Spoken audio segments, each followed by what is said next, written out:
Un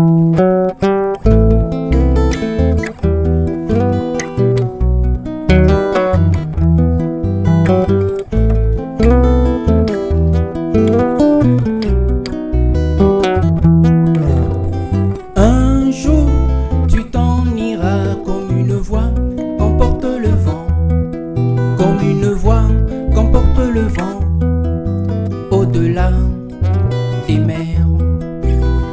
Un jour, tu t'en iras comme une voix qu'emporte le vent, comme une voix qu'emporte le vent, au-delà des mers.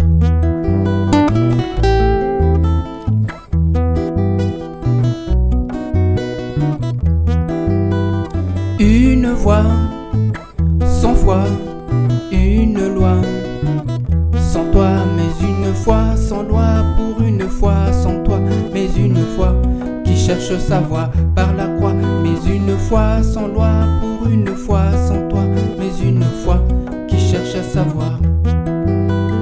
Plus de droit, de roi, ni de mots, de bourgeois, que des mélopées d'amour pour assouvir ma passion. Telle est ma plus belle hymne d'amour. Que des mélopées d'amour pour assouvir ma passion. Telle est ma plus belle hymne d'amour.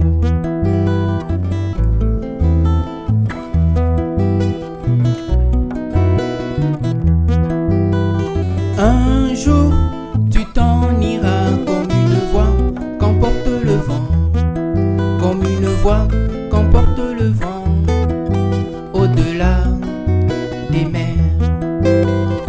Comme le pouvoir aliène par le jeu de l'hypercalme, véritable enjeu des opportunistes, c'est le peuple qui encaisse le coup, pendant que les vilains petits canards se la jouent et trinquent sur la dépouille de leurs victimes, en imposant là leur justice qui ne ôte de la justice de la justice. Par quoi ils bombent là leur torse, ceux de son bras qu'ils sont heureux. En se pavanant à tout bout de champ, alors dites-moi, quel intérêt à s'accrocher mordicus à ce qui ne vous revient de droit? Tel est le cas de tous ces fossoyeurs de la République qui nous imposent là leur culture, la culture de l'impunité, la culture de l'insécurité à tout point de vue et à toute échelle sociale. Excepté ces parias qui parasitent toute une société par leur insolence et leur arrogance qu'ils prennent pour un leadership. Tant par ce geste, vous pourrissez là la vie de tant d'âmes et encore sans état d'âme, de tant de citoyens que par ce geste, vous vous disqualifiez, vous vous plantez, pendant que nous autres, nous plantons là notre drapeau de la juste cause. Voilà que les hommes du pouvoir et autour font tant parler d'eux, sans le moindre détour, en se comportant comme mais des véritables voyous de la basse-cour, au point même de dégoûter le coq qui ne parvient plus à chanter, des véritables malfrats de la pire espèce au pôle Nord, au col blanc, qui se substituent à la loi pour ne citer que le dernier crime en date de ses proches du pouvoir qui a eu lieu à la cité Mamamobutu sur la personne de Monsieur Kabongo. Encore une affaire de concession, assassinat par l'entremise de la sœur Julienne, secrétaire à la paroisse de Fatima, et de ses compères, ses 3 conseillers du Premier ministre Matata Ponyo, sans autant oublier ce secrétaire général qui se la joue classe, qui joue au métronome, véritable maître d'œuvre démoniaque. démontre là toute la complexité dans l'incohérence du pouvoir plus ou moins respectable par un discours qui tend à la détente, par l'offensive avec quelques crocs en jambes, alors que sur le terrain, c'est la loi du plus fort. Où les hors-la-loi mais dégainent plus vite que la loi et aussi vite que Lucky Luke, dans un Far West, au cœur même des institutions de la République. Et hélas, au pays de sans-loi, les sans-voix sont portés disparus, qui n'ont rien à envier à Billy le Kid. Le poisson constitutionnel serait-il pourri mais par la tête pour que la queue en prenne l'initiative? Et si on revenait à nos moutons sur l'affaire au couteau la moelle au languibochou, suivant un peu ce qu'ont dit l'homme de Dieu. Bonjour cher ami, c'est un peu un moment spécial ou comme on pourra dire une détente spéciale, tout simplement puisque nous allons lancer la parole de Dieu, nous allons parler de Dieu. Nous allons parler de quelque chose qui est un peu, pas grave, mais qui nous touche profondément. Concernant l'affaire Maman Olangi et Papa Kutulamuelo, Maman Olangi Washo. Et tout simplement parce que Maman Olangi s'est dit ou nous dit où elle est pasteur avec son mari. Alors je pense tout simplement que pour une personne qui témoigne le Seigneur Jésus-Christ,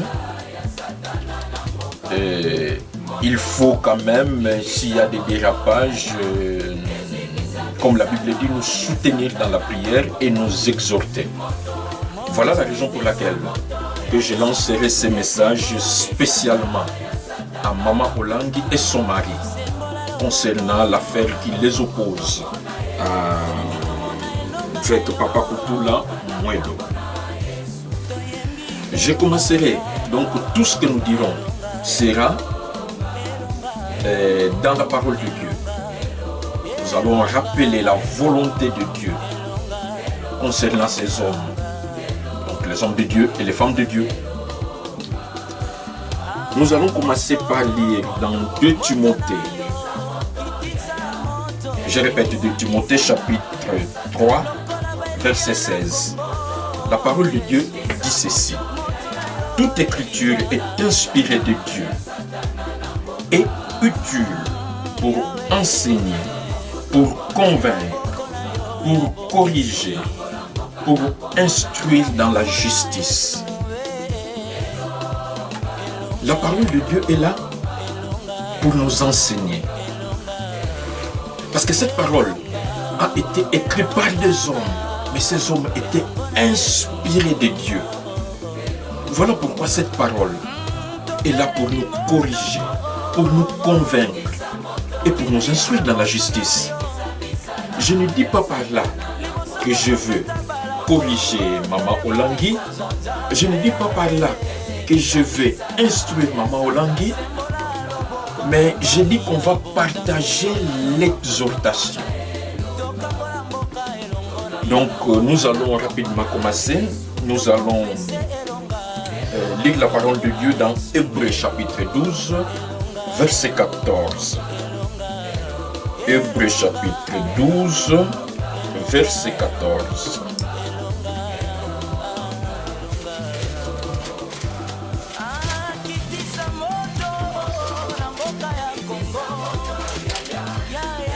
Alors, dans Hébreux chapitre 12, verset 14, la parole de Dieu déclare: recherchez la paix avec tous et la sanctification sans laquelle personne ne verra Dieu. Personne ne verra le Seigneur. Je vais revenir un peu en arrière. Concernant l'affaire Maman Olangi et Papa Kutula, Papa Kutula est le propriétaire du terrain que loue Maman Olangi, où elle a planté son église, son ministère. Ils s'entendent plus trop bien. Tout simplement parce que Maman Olangi avait falsifié des papiers, soi-disant que c'est elle qui est la propriétaire du terrain. Or, le terrain appartient à Papa Kutula Mwelo. Papa Kutula Mwelo, par contre, a tous les papiers qui témoignent ce livret parcellaire,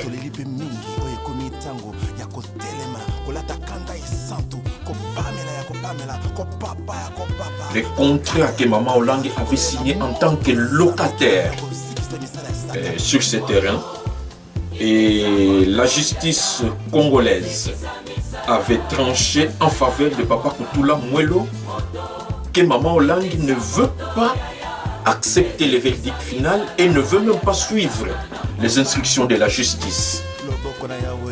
Alors, comme elle ne veut pas suivre les instructions de la justice, elle est pasteur de son église avec son mari. Donc voilà la raison pour laquelle nous aimerions revenir un peu dans la parole de Dieu. Qu'est-ce que ça dit à Maman Olangi en tant que servante du Seigneur, à son mari en tant que serviteur du Seigneur. Alors ici nous avons dit, on nous dit rechercher la paix avec tous.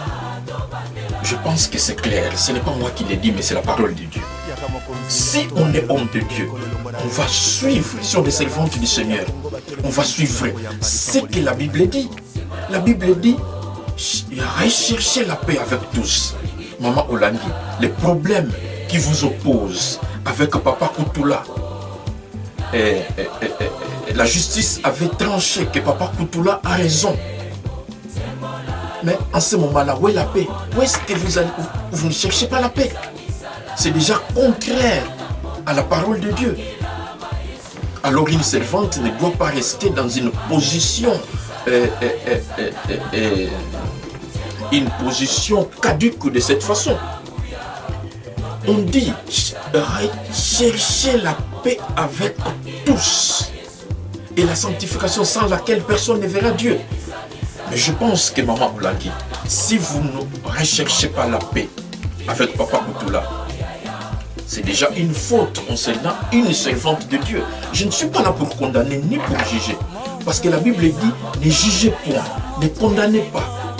Le jugement et la condamnation est réservé pour Dieu. Mais pensons à cela, Maman Olangi. Pensez à cela.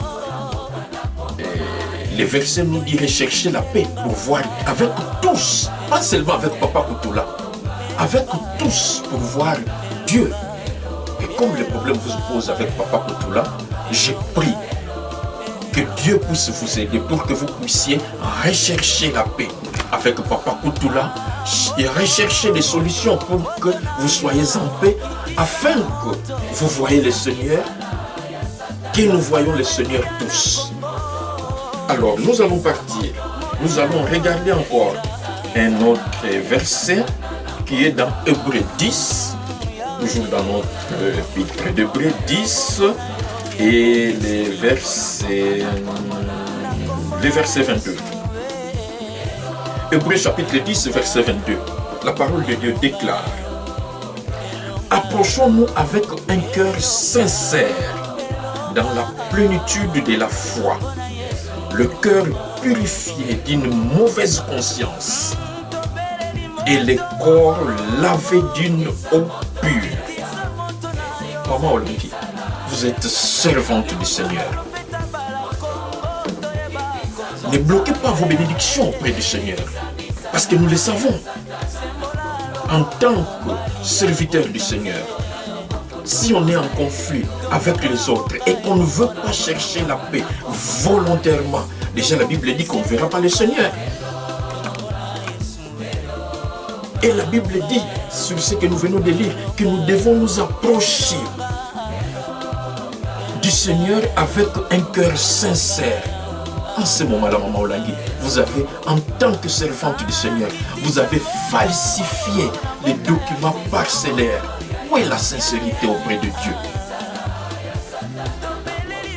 Et la Bible nous dit, vous le savez, Maman Olangi, en tant que servante du Seigneur, que rien n'est caché devant le Seigneur, tout est à nu. Donc, tout ce que vous avez fait, falsifier les documents parcellaires, dire à vos croyants que la parcelle est à vous, n'est pas sincère auprès de Dieu. Et nous le savons. Si on n'est pas sincère auprès de Dieu, la parole de Dieu dit de qui se moque-t-on? Parce qu'on ne se moque pas de Dieu. Donc on se moque de soi-même. Donc vous vous moquez de vous-même. Je prie à ce que vous ne puissiez pas rater vos bénédictions, ni rater le ciel pour les biens éphémères de la terre. Et vous le savez, Maman Olangi, on doit avancer devant le Seigneur avec un cœur sincère. C'est ce que la parole de Dieu vient de nous dire dans Hébreux 10, 22. Et c'est parti très loin. On nous dit pas d'une mauvaise conscience. Maman Olangi, est-ce qu'avec tout ce qui se passe avec Papa Koutoula, je ne sais pas comment vous arrivez à prier. Parce que je ne sais pas si vous avez une conscience tranquille de savoir que vous ne lui payez plus le loyer depuis un certain nombre d'années. Vous avez falsifié les fiches parcellaires. L'État, même la justice congolaise, vous a condamné. A dit que vous êtes en tort. Vous devrez régler ces problèmes que vous ne voulez pas régler. Alors où est la sincérité en ce moment-là? Où est la paix? Mais la parole de Dieu nous dit, recherchez la paix et avançons devant le Seigneur avec la sincérité. Quand on est servante de Dieu ou serviteur de Dieu, je pense qu'on doit être exemplaire. Le Seigneur Jésus-Christ a dit, si vous voulez me suivre, il faut imiter ce que j'avais fait. On doit imiter en tant que serviteur, servante du Seigneur. On doit imiter la sincérité du Seigneur Jésus-Christ.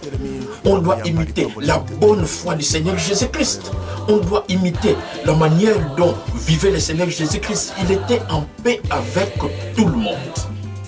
Maman Olangi, ce qui est le contraire de ce que vous êtes en train de faire actuellement. Donc je prie assez que vous puissiez trouver la paix avec Papa Koutoula Mwelo pour que vous puissiez vous approcher de Dieu avec un cœur sincère et que Dieu vous bénira à tout moment. Nous allons encore voir la parole de Dieu. Ce que la parole de Dieu déclare. Toujours dans l'épître de Hébreux où nous sommes, mais cette fois-ci le chapitre 4 et le verset 13. Ça nous dit ceci. Nulle créature n'est cachée devant lui, donc devant Dieu. Mais tout est à nu et à découvert aux yeux de celui à qui nous devons rendre compte. Maman l'a dit. Souhaitez-vous rendre compte à Dieu à cause des histoires de ce monde? Vous avez falsifié les fiches parcellaires.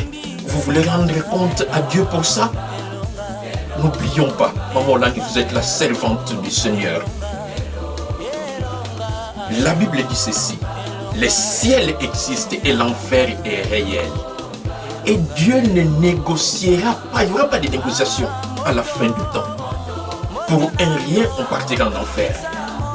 Et l'enfer, c'est le feu éternel. Au ciel, nous serons avec Dieu. Voulez-vous faire comme Ésaïe avait fait face à son frère Jacob, vendre son droit d'aînesse pour le plat de lentilles? Donc vous voulez vendre votre prix du ciel juste pour les fiches parcellaires, juste pour les conflits avec Papa Koutoula Mwelo, dans lesquels vous êtes fautif, juste parce que vous ne voulez pas payer. Chaque problème a une négociation. Et Dieu regarde toujours la bonne foi de ses serviteurs, de ses servantes. je prie que vous puissiez retrouver cette bonne foi, que vous puissiez rechercher cette paix, pour que vous puissiez avancer devant Dieu avec un cœur sincère et que vous puissiez traiter dans l'amiable avec Papa Kutulamuelo, que vous puissiez lui payer de l'argent, de location que vous lui devez jusque-là, et que vous puissiez déchirer, soit brûler les fiches parcellaires que vous avez falsifiées, parce que la justice a prouvé que cette parcelle est de Papa Kutulamuelo. Maman Hollande, n'oubliez pas ceci. Vous êtes servante du Seigneur et la Bible dit que toute autorité vient de Dieu. Les autorités qui vous avez jugées là-bas, dans la justice, c'est Dieu qui les avait établis. Ce qu'ils avaient dit, ils ont respecté la loi. Et si on est chrétien, on est servante du Seigneur, on est serviteur du Seigneur, on doit respecter la loi. Parce qu'on doit respecter ce que Dieu a placé par son autorité. Alors nous allons encore voir ce que la parole de Dieu déclare dans Matthieu chapitre 5 verset 9. Matthieu chapitre 5 verset 9. Que nous allons partager toujours avec Maman Hollande, parce que ce que je suis en train de faire, ce que nous sommes en train de faire, je précise, comme j'avais dit au début, nous ne condamnons pas Maman Hollande, nous ne la jugeons pas. Parce que la Bible dit ne jugez point et ne condamnez pas. Parce que le jugement et la condamnation est réservé à Dieu. Mais nous sommes en train de partager, nous sommes en train de la supplier. En tant que servante du Seigneur, c'est pour cela que nous avons tiré les versets bibliques pour essayer pour qu'elle se rappelle de ces versets bibliques, afin qu'elle puisse chercher la paix, afin qu'elle puisse avancer avec le cœur sincère, et afin aussi qu'elle puisse prêcher dans son église d'une manière qui glorifie Dieu. Parce que, entendons-nous, si on a des problèmes avec les gens, en tant que serviteur ou servante du Seigneur, je me demande même comment on peut y arriver à prêcher aux autres. Qu'est-ce qu'on va dire aux autres, Maman Hollande? Qu'est-ce que vous allez dire aux membres de vos églises qui sont là, qui écoutent vos prédications? Vous allez leur dire, la Bible dit, cherchez la paix avec tous et pour voir le Seigneur. Pendant que vous-même, vous ne cherchez pas la paix avec votre bailleur. Vous allez dire à ces gens, allez chercher la paix avec tous. Ou bien vous allez sauter cette prédication. Mais la Bible dit, pour voir Dieu. Donc c'est parmi les conditions pour lesquelles il faut voir Dieu. Vous allez dire à vos membres, comment qu'est-ce que j'allais dire, avançons devant Dieu avec le cœur sincère. Pendant que vous-même, vous n'êtes pas sincère à Dieu. Comment allez-vous faire la prédication? Et n'oublions pas que tout serviteur de Dieu ou tout servante de Dieu qui est en conflit avec les semblables, donc qui n'a pas respecté ou qui ne marche pas à 100% selon la volonté de Dieu, c'est tout simplement, vous allez m'excuser les termes, un blocage de bénédiction. Alors Maman Hollande, je vous en prie, il ne faut pas faire le blocage de bénédiction pour tous les membres qui viennent assister à votre assemblée. Parce que c'est vous qui êtes la leader. Vous prêchez, vous priez pour ces gens. Or, si vous-même, vous avez des choses que vous n'avez pas réglées, donc ça fait que vous n'êtes pas honnête, vous n'êtes pas correct devant Dieu. Ça fait juste vous bloquer les bénédictions des autres. Parce que vous-même, vous faites la prière, ça bloque tout.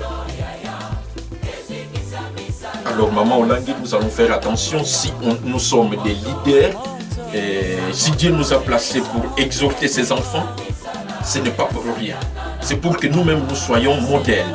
C'est pour que nous-mêmes, et les autres vont nous suivre, vont nous écouter en voyant ce que nous avons fait. Si nous avons fait de bonnes choses, ils suivront, ils feront de bonnes choses. Permettez-moi quelques minutes de dire quelque chose que j'ai toujours apprécié les frères Alain Moloto. Pourquoi je l'ai toujours apprécié?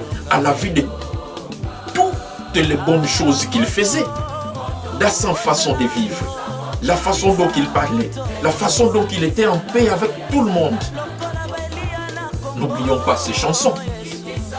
Voilà quelqu'un qu'on peut dire qu'on admirait, qui était un modèle devant le Seigneur, que nous pouvons aussi suivre. Je ne dis pas imiter, parce que le Seigneur a dit, et si vous m'aimez, vous devrez m'imiter.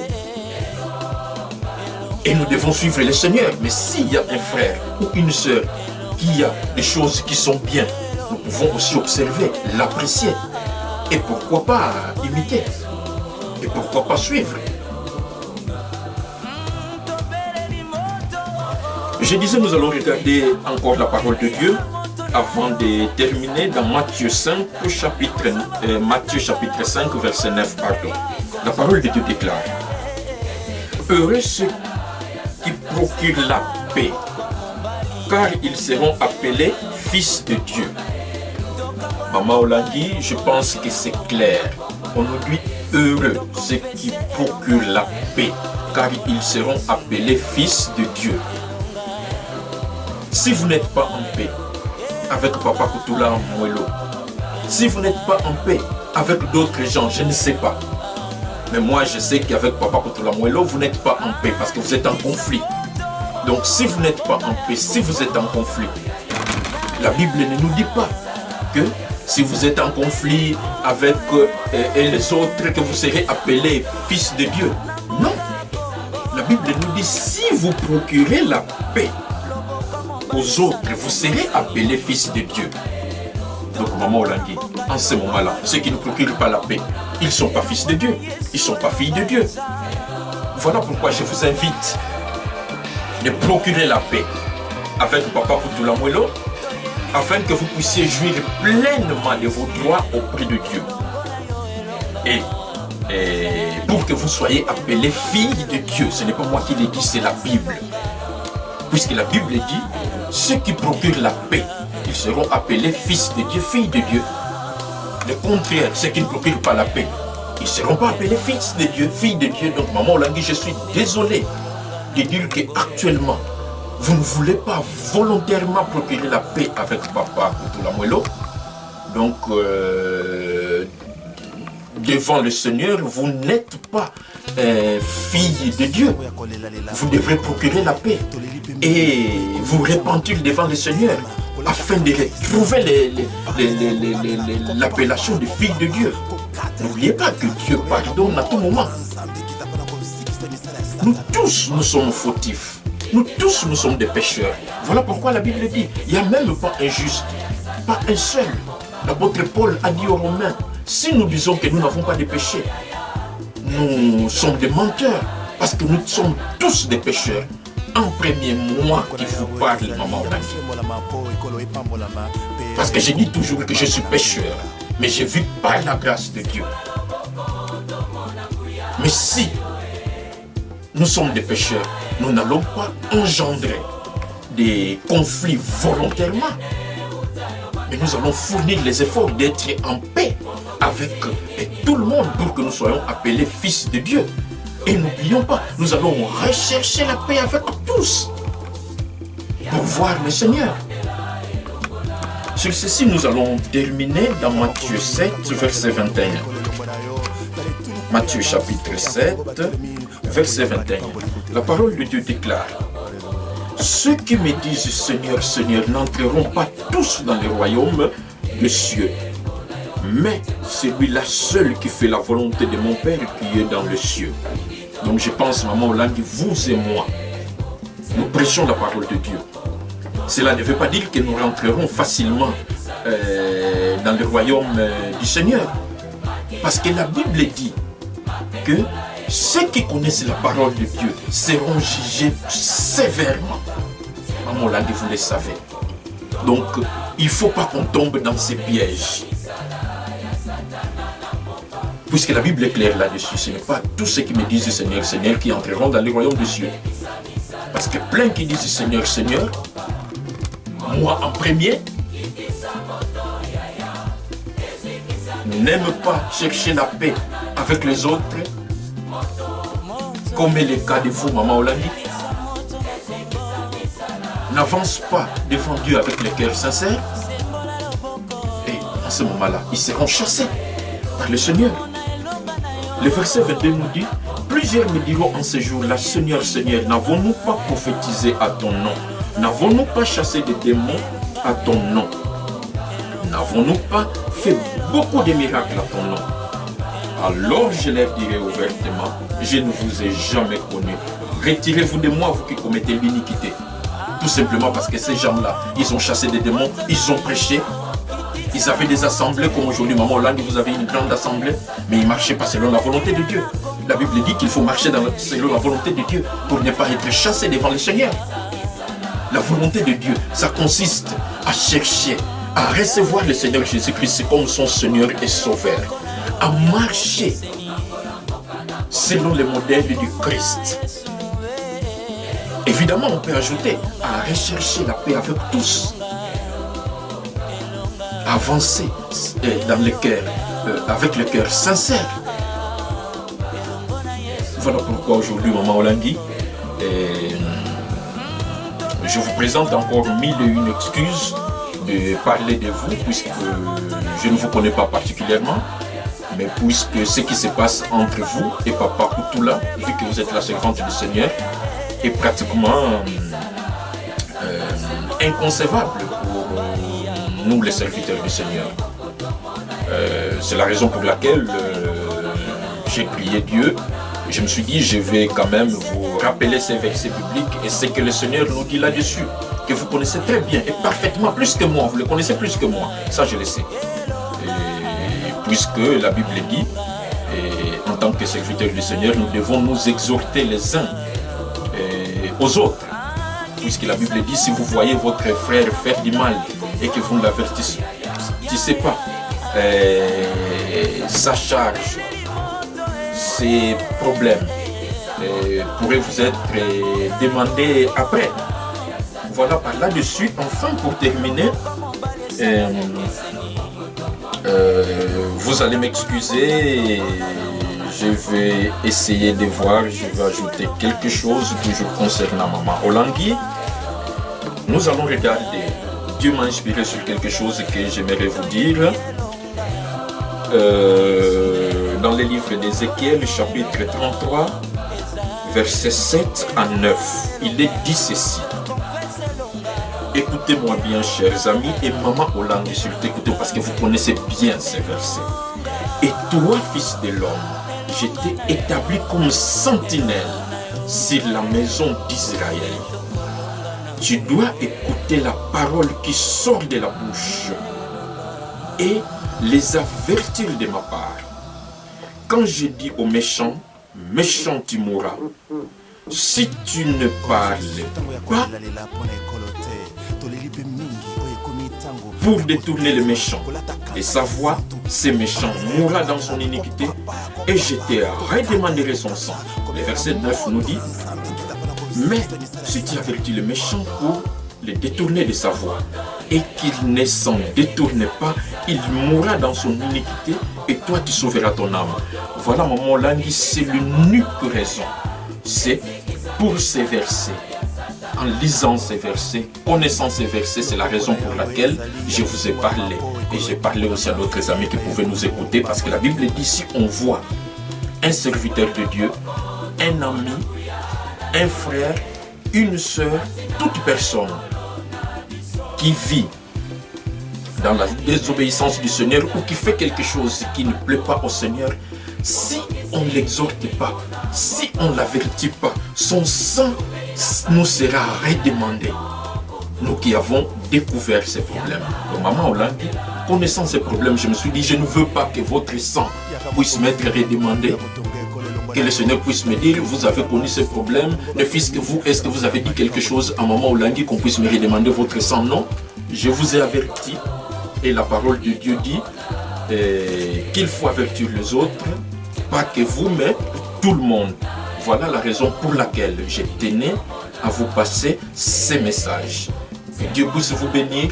Je prie Dieu pour qu'il puisse vous parler intérieurement.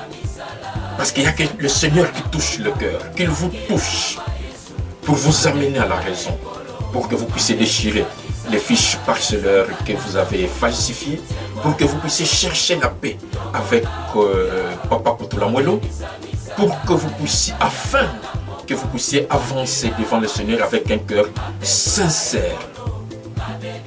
Et le Seigneur vous bénira abondamment.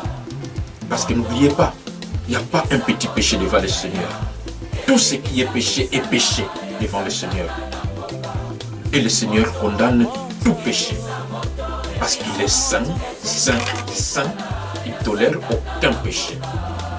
Merci beaucoup pour tous les amis qui vont écouter ces messages. Et nous tous, nous pouvons nous édifier là-dessus.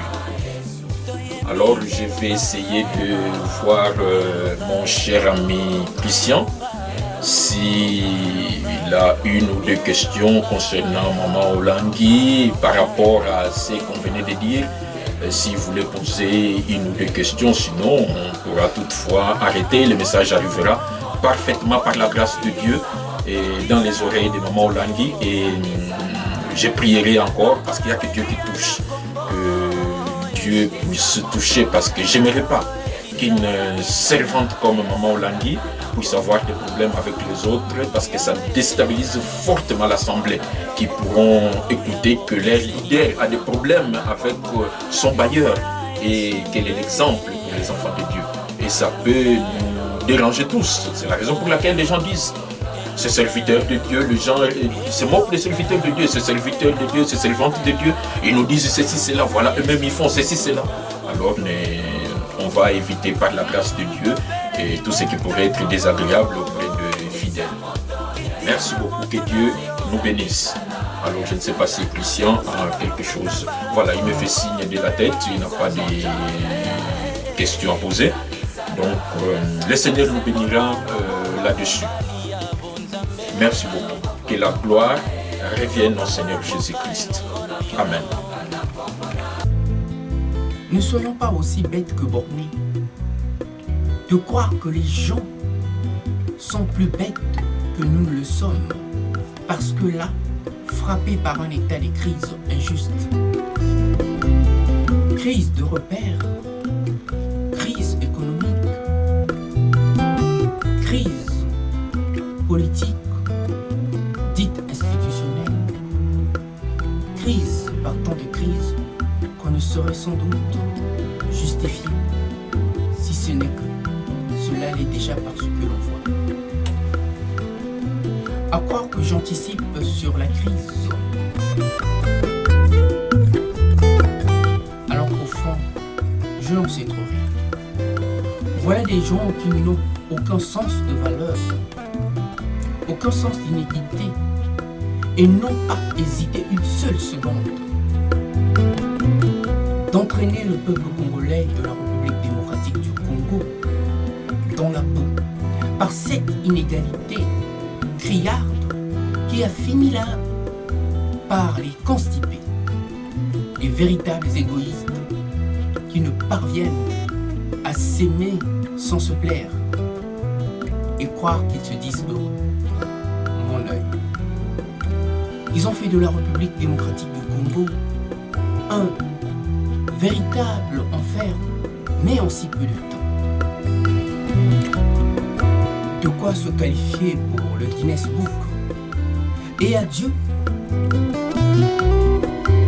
il nous faut vraiment beaucoup d'indulgence pour pardonner aux hommes, et plus particulièrement à ceux-là, d'avoir imaginé l'enfer.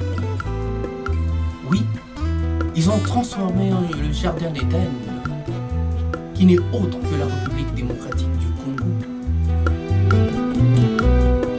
en un véritable enfer, pour n'avoir su dompter le peuple congolais, pour n'avoir su le mettre au pas. À bon entendeur, salut.